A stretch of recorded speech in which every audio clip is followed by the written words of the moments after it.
നമസ്കാരം, റിവ്യൂ മാസ്റ്ററിലേക്ക് എല്ലാവർക്കും സ്വാഗതം. ഇപ്പം മലയാള സിനിമ വിവാദങ്ങളിലേക്ക് ഓരോ ദിവസം കയറിക്കൊണ്ടിരിക്കുകയാണ്. എന്തായാലും ഈ വീഡിയോ കണ്ടന്റ് ഇഷ്ടപ്പെട്ടാൽ സബ്സ്ക്രൈബ് ചെയ്യുന്ന കാര്യം ഒന്ന് പരിഗണനയിലെടുക്കുക.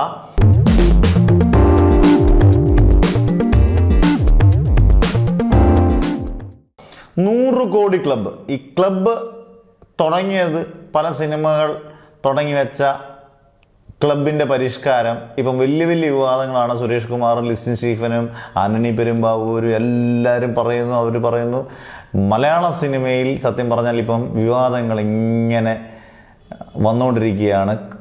ഈ ക്ലബിൻ്റെ 100 കോടി ക്ലബ്ബ് വന്നിട്ടുണ്ടോ, പുലിമുരുകൻ 100 കോടി ക്ലബ്ബുണ്ടോ, മോഹൻലാൽ ഫാൻസിന് നാണമില്ലേ എന്ന് ചോദിക്കുമ്പോൾ കുറേ കാര്യങ്ങൾ അതിനകത്ത് നമുക്ക് വളരെ വ്യക്തമായിട്ടിട്ട് പറയാനുണ്ട്. ഇപ്പം മോഹൻലാലിൻ്റെ സിനിമ മാത്രമല്ല 100 കോടി ക്ലബ്ബ് എന്ന് പറഞ്ഞേക്കുന്നത്. മമ്മൂട്ടിയുടെ സിനിമയും മാമാങ്കത്തിന് 100 കോടിയുടെ പോസ്റ്റർ അടിച്ചിട്ടുണ്ട്. കായംകുളം കൊച്ചുണ്ണിക്ക് 100 കോടിയുടെ പോസ്റ്റർ ഒട്ടിച്ചിട്ടുണ്ട്. പക്ഷേ ഇതിനകത്ത് ഏതാണ് ജെനുവിൻ? ഇപ്പം ടോമിൻ തച്ചങ്കേരി ലാസ്റ്റ് ഒരു ഇൻ്റർവ്യൂ പറഞ്ഞേക്കുന്നത് നമ്മുടെ ടോമിച്ചൻ മുളകുപാടം, നമ്മുടെ ഇതിൻ്റെ പുലിമുരുകൻ്റെ നിർമ്മാതാവ്, ഇപ്പോഴും അദ്ദേഹത്തിൻ്റെ ആ സമയത്ത് അദ്ദേഹം ചെയർമാനായിട്ടിരിക്കുമ്പോൾ ഫണ്ട്, അതായത് പലിശയ്ക്ക് എടുത്ത സാധനം ഇപ്പോഴും ഒരു പലിശയ്ക്ക് തിരിച്ച് അടച്ചിട്ടില്ല ഇതുവരെയും ടോമിച്ചൻ മുളകുപാടമെന്ന്. അപ്പോൾ ആ വീഡിയോ ആണ് ഇപ്പം സോഷ്യൽ മീഡിയ വൈറലായിട്ടിരിക്കുന്നത്. യഥാർത്ഥത്തിൽ എനിക്കിപ്പം അന്ന് സോഷ്യൽ മീഡിയ ഒന്നും ഇത്രയും ആക്റ്റീവ് അല്ല. കോവിഡിന് മുമ്പുള്ള സമയത്താണ്. അന്ന് വലിയ ട്രാക്കിംഗ് കാര്യങ്ങളൊന്നുമില്ല. ഇപ്പം എൻ്റെ ഓർമ്മയുള്ളിടത്തോളം കാലം എനിക്ക് ഇപ്പം പുലിമുരുകൻ എന്ന പറഞ്ഞ സിനിമ അതിഗംഭീര കളക്ഷനാണ്. മലയാള സിനിമ കണ്ട ഏറ്റവും വലിയ കളക്ഷൻ നമുക്ക് അന്നൊക്കെ തോന്നുന്നത് എങ്ങനെയാണ്? തിയേറ്ററുകളും നിറഞ്ഞു തുളുമ്പുമ്പോഴാണ്. ടിക്കറ്റ് ഇല്ലാതെ ആൾക്കാർ തിരിച്ചു പോകുന്നു, അടുത്ത ഷോ വെക്കുന്നു, 5ഉം 6ഉം ഷോയും കളിക്കുന്നു. അങ്ങനെ ഓടിയ പടം തന്നെയാണ് പുലിമുരുകൻ. അതിനകത്ത് ആർക്കും സംശയമില്ല. പക്ഷേ 100 കോടി കിട്ടിയെന്ന് ചോദിച്ചു കഴിഞ്ഞാൽ നമുക്കതറിയത്തില്ല. കാരണം അന്ന് ട്രാക്ക് ചെയ്യുന്നൊരു കളക്ഷനോ അല്ലെങ്കിൽ അത് നിർമ്മാതാവ് ഒരു പോസ്റ്റർ അടിക്കുക, അത് നമ്മളങ്ങ് വിശ്വസിക്കുക എന്നുള്ളതാണ്. പക്ഷെ എനിക്ക് അന്നൊരു ന്യൂനത അന്ന് തോന്നിയത്, നിങ്ങൾക്ക് വേണമെങ്കിൽ ഇത് കമൻസിൽ പറയാം. അന്ന് എനിക്കൊന്ന് നോട്ട് നിരോധനത്തിൻ്റെ സമയം വന്നു. 100 കോടി കഴിഞ്ഞ ശേഷം നോട്ട് നിരോധനം വന്നതിന് ശേഷം ഒരു 10 ദിവസം കൊണ്ട് ഇത് 50 കോടി എത്തി. 50 കോടിയുടെ എക്സ്ട്രാ എത്തി. എന്നിട്ട് 150 കോടിയുടെ പോസ്റ്റർ ഒട്ടിച്ചായിരുന്നു. 150 കോടിയുടെ പോസ്റ്റർ പുലിമുരുകൻ ഒട്ടിച്ചു. അന്നേരം 150 കോടി നേടി എന്ന് പറഞ്ഞു. അതിനുശേഷം ലൂസിഫർ വന്നപ്പോൾ പലർക്കും അറിയാവുന്നൊരു കാര്യമായിരിക്കും, 200 കോടി ക്ലബിൽ നിന്നായിരുന്നു പറഞ്ഞു. അന്നേരം അന്ന് ഒരു ഇൻ്റർവ്യൂവിൽ ജിത്തു ജോസഫ്, അതിന് ശേഷം ജിത്തു ജോസഫ് പറഞ്ഞു, എൻ്റെ അറിവിൽ മലയാള സിനിമയിൽ ഒരു സിനിമ പോലും 200 കോടി എത്തിയിട്ടില്ല. പിന്നെ ഇതിൻ്റെ എല്ലാം കളക്ഷൻ എങ്ങനെയാണ് കുറഞ്ഞു വന്നതെന്ന് മനസ്സിലാകുന്നില്ല. 150 കോടി നേടിയ പുലിമുരുകൻ പതുക്കെ കളക്ഷൻ കുറഞ്ഞ് വേറെ ട്രാക്ക് ചെയ്ത് വന്നപ്പം 200 കോടി നേടിയ നമ്മുടെ ലൂസിഫർ താഴോട്ട് വന്നു. ഈ മോഹൻലാലിന് മാത്രമല്ല ഇങ്ങനെയുള്ള പ്രശ്നം. പക്ഷേ മോഹൻലാലിൻ്റെ ഫിഗർ കൂടുതൽ കാണിക്കുന്ന ഒരു പ്രവണത എന്തായാലും ആ സമയത്ത് ഭയങ്കരമായിട്ടുണ്ടായിരുന്നു കോടി ക്ലബ്ബുകളുടെ കാര്യത്തിൽ. പക്ഷേ ഈ പുലിമുരുകൻ ഗംഭീരമായിട്ട് കളക്ട് ചെയ്ത സിനിമയാണ്, അതിനകത്ത് സംശയിക്കാനില്ല. 100 കോടിയാണോ 150 കോടിയാണോ എന്ന് നമുക്ക് അറിയില്ല. ലൂസിഫർ കളക്ട് ചെയ്ത സിനിമയാണ്. പക്ഷേ ലൂസിഫർ 200 കോടി കളക്ട് ചെയ്തോന്ന് ചോദിച്ചാൽ നമുക്കറിയില്ല. പക്ഷേ അന്ന് 200 കോടി കളക്ട് ചെയ്തെന്നുള്ളത് എല്ലാവർക്കും അറിയാവുന്ന രീതിയിൽ കൃത്യമായിട്ട് പറഞ്ഞു. ആദ്യത്തെ 200 കോടി പടമാണ് ലൂസിഫർ.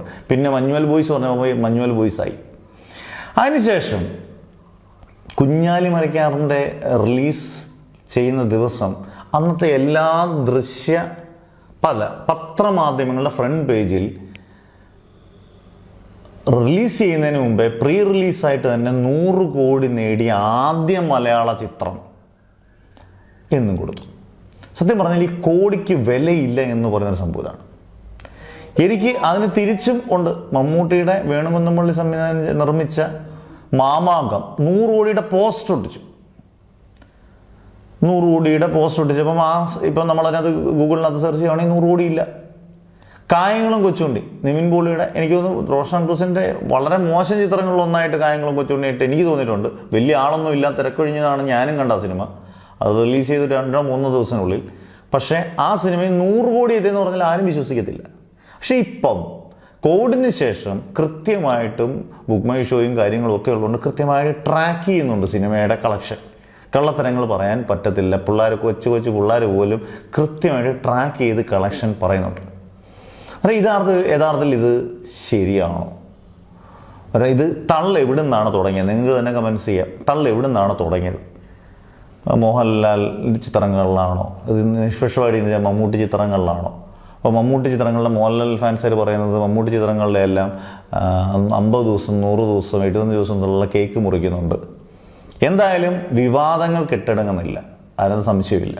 ഇന്നത്തെ ഏതൊക്കെ ചിത്രങ്ങൾ ഒറിജിനലായിട്ട് 50 കോടി 100 കോടിയൊക്കെ നേടി. എനിക്ക് അന്നത്തെ സമയത്ത് എനിക്ക് ഉറപ്പിച്ച് പറയുന്നൊരു കാര്യം, എനിക്ക് ആദ്യത്തെ 25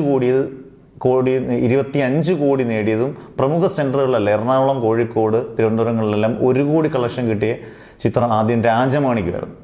ആദ്യത്തെ 50 കോടി വരെ എനിക്ക് ഉറപ്പുണ്ട് ദൃശ്യമാണ് ആദ്യത്തെ 50 കോടി ചിത്രം. അതിനകത്ത് സംശയമില്ല, അതുപോലെ ആൾ വരുന്നത്. തിയേറ്ററിൽ പൂരപ്പുറം പായ സിനിമയാണ്. 100 കോടിയും 150 കോടിയും നമുക്കറിയത്തില്ല. ഇനിയും നിങ്ങൾക്ക് തന്നെ പറയാം, നമുക്ക് 100 കോടി 150 കോടിയില്ല, നല്ല സിനിമകളാണ് നമുക്ക് വേണമെന്ന് പറയാം. പക്ഷേ എപ്പോഴും ഫാൻ ഫൈറ്റ് നടക്കുമ്പോൾ എപ്പോഴും പറയുന്ന കാര്യങ്ങൾ ഇതാണ്. അന്നത്തെ സമയത്തൊക്കെ 150 കോടി 200 കോടി നേടി എന്ന് പറയുന്നതൊക്കെ വലിയ സംഭവമാണ്. പ്രേമമൊക്കെ അത്രയും ജനം നിന്ന സമയത്താണ് 50 കോടിയൊക്കെ നേടി ഒരു 100 കോടി ലെവലിലേക്കൊക്കെ അന്നത്തെ കാലത്ത് പോകുന്ന സമയത്താണ് അതിൻ്റെ ഒറിജിനൽ പ്രിൻ്റ് റിലീസ് ചെയ്യുന്നത്. അതിനുശേഷം അതിൻ്റെ കളക്ഷൻ പൊടുന്ന് തന്നെ ഡ്രോപ്പ് ആവുകയാണ് ചെയ്തത്. അത് ഭയങ്കരമായ നഷ്ടം. അന്ന് അൽഫോൺസ് പുത്രനൊക്കെ ഭയങ്കരമായിട്ട് പ്രതികരിക്കുകയൊക്കെ ചെയ്തു, അൻവർ റഷീദുമൊക്കെ. അന്നേരം യഥാർത്ഥത്തിൽ 100 കോടി ഈ ചിത്രങ്ങളൊക്കെ നേടിയിട്ടുണ്ട്. ഏത് ചിത്രമാണ് കോവിഡിന് മുമ്പേ 100 കോടി ക്ലബിൽ നേടിയിട്ടുള്ളത്? നിങ്ങൾക്ക് പ്രതികരിക്കാം, നിങ്ങൾക്ക് കമൻസ് ഇടാം. ഇതെല്ലാം ഫേക്കായിരുന്നു, നമ്മളെയൊക്കെ പറ്റിച്ചതാണ്. എന്തായാലും കുറേ പറ്റി ഇതിനകത്ത് നടന്നിട്ടുള്ളതിൽ സംശയമില്ല. ഇപ്പം 100 കോടി നേടി 10 ദിവസത്തിന് ശേഷം നോട്ട് നിരോധനമുള്ള 50 കോടി നേടിയെന്ന് പറയുന്നത് നമുക്ക് വിശ്വസിക്കാൻ പറ്റത്തില്ല. 5 കോടി ദിവസവും കിട്ടുക എന്ന് പറയുന്നത് ഇന്ന് പോലും സാധ്യമല്ലാത്തൊരു സാധനമാണ്. അന്നേരം പലതും തെറ്റാണ്. അത് മമ്മൂട്ടിയുടെ ആയാലും മോഹൻലാലിൻ്റെ ആയാലും സുരേഷ് ഗോപിയുടെ ആയാലും നിവിൻ പോളിയുടെ ആയാലും കോടി ക്ലബിൽ എവിടേക്കെയോ പ്രശ്നങ്ങളുണ്ട്. ഇതൊക്കെ തീർത്ത് കൃത്യമായി കളക്ഷൻ വരുന്നത് തന്നെയാണ് എപ്പോഴും നല്ലത്. ഇപ്പം ലാസ്റ്റ് സുരേഷ് കുമാർ പറഞ്ഞിരിക്കുന്നത് വെള്ളിത്തിര എന്ന് പറയുന്ന അവരൊരു യൂട്യൂബ് ചാനൽ തുടങ്ങിയിട്ട് ദിവസമുള്ള കളക്ഷൻ ട്രാക്ക് ചെയ്ത് പറയുന്നതാണ് ഏറ്റവും നല്ലതാണ്. കാരണം അന്നേരം പിന്നെ കൃത്യമായിട്ട് അറിയാമല്ലോ, എല്ലാ ഫാൻസർക്കും കൃത്യമായിട്ട് അവരുടെ ഓരോരോ സിനിമകളുടെയും ഓരോ ദിവസത്തെയും കളക്ഷൻ കേരള ഗ്രോസും വേൾഡ് വൈഡും എല്ലാം കൃത്യമായിട്ട് അറിയാം. അന്നേരം നിജസ്ഥിതി അറിയട്ടെ.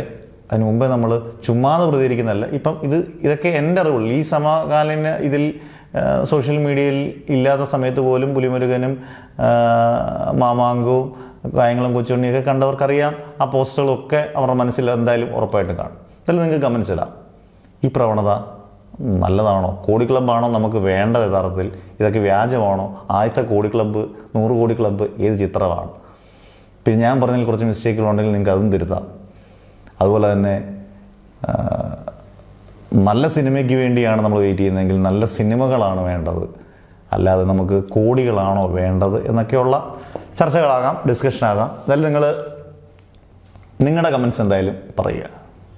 ഇപ്പോൾ ഉണ്ടാകുന്ന വിവാദങ്ങൾ ഇങ്ങനെ നിറഞ്ഞു നിൽക്കുന്ന സന്ദർഭത്തിലാണ് ഇപ്പം ടോമിൻ തച്ചങ്കരി പോലുള്ളവർ പറയുകയും, ഇപ്പം നമുക്ക് ടോമിച്ചൻ മുളവാണെന്ന് പറയുന്ന നിർമ്മാതാവിനെ നമ്മൾ കാണുന്നേയില്ല. ഒരു 4-5 വർഷമായി അദ്ദേഹം സിനിമ നിർമ്മിച്ചതിന് ശേഷം, കുറേ വർഷങ്ങളായി അദ്ദേഹം സിനിമ ഫീൽഡിൽ വന്നതിന് ശേഷം ഇത്രയും ലാഭം കിട്ടി. രാമലീലയൊക്കെ അസാധാരണ ലാഭം കിട്ടിയ ചിത്രമായിരുന്നു. അദ്ദേഹം ഇന്ന് ലൈം ലൈറ്റിലില്ല. ഇതൊക്കെ സത്യമാണോ എന്നൊക്കെ ഉള്ളത് പ്രേക്ഷകനും അറിയേണ്ട കാര്യങ്ങളായിരിക്കാം. എന്തായാലും ഇതിൻ്റെ ബാക്കി വീഡിയോ ഉറപ്പായിട്ട് ഇതിൻ്റെ കണ്ടിന്യൂഷൻ വീഡിയോ വരുന്നതായിരിക്കും. അടുത്ത വീഡിയോ ആയിട്ട് വരുന്നവരെ ബൈ.